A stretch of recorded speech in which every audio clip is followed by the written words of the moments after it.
There are 6 new cases in the community today, all linked to the Mt Roskill Evangelical Church. There are now 43 cases linked to the church. It's the 7th largest cluster since the pandemic began. It's also been revealed that some members held a meeting during level 3 that police had to disperse. Now there are another 22 cases linked to what the ministry calls bereavement activities. They went to a house or a funeral where the virus spread.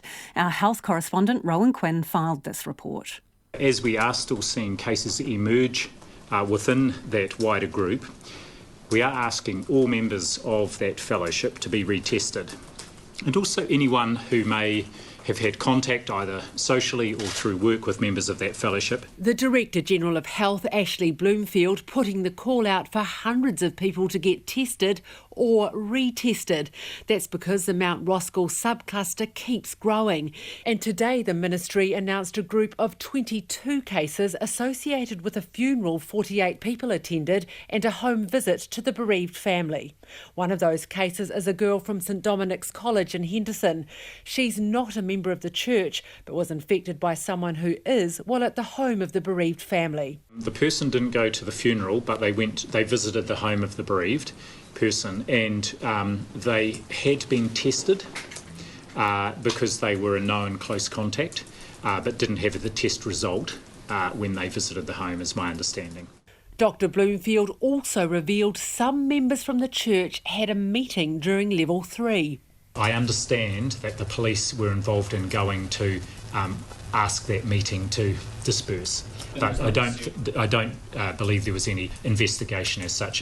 Health Minister Chris Hipkins says the church cluster was initially difficult to deal with because of some scepticism about the science. But Dr Bloomfield says Māori and Pacifica public health teams and nurses within the church helped to change that. Once there were good networks into or links into the community, there's actually been a high level of testing and support from that church community for the testing and follow-up. St Dominic's is closed for 3 days for a deep clean, and close contacts of the student are being identified. Other schools in the area are taking precautions.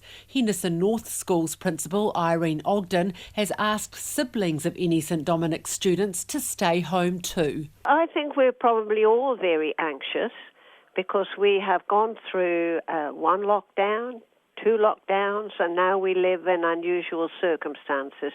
So we are anxious, but we're following the procedures to keep ourselves as safe as we can. On Rathgar Road near St Dominic's, some people hadn't even heard about the confirmed case, but others were worried. Just got me worried when I heard about it on the news because my kids just go to a primary just up the road. It's a bit scary nearby from our neighbourhood. Now we need to be a little bit careful and see people are using the Q codes and everything when they come into the store and make their distance and follow the rules. Hopefully it hasn't affected or infected many other people around in the area, and while they are connected to existing clusters, I don't think we need to go into any panic modes at all. It was also revealed today a bus driver on the Northern Express who was working on Thursday and Friday has COVID.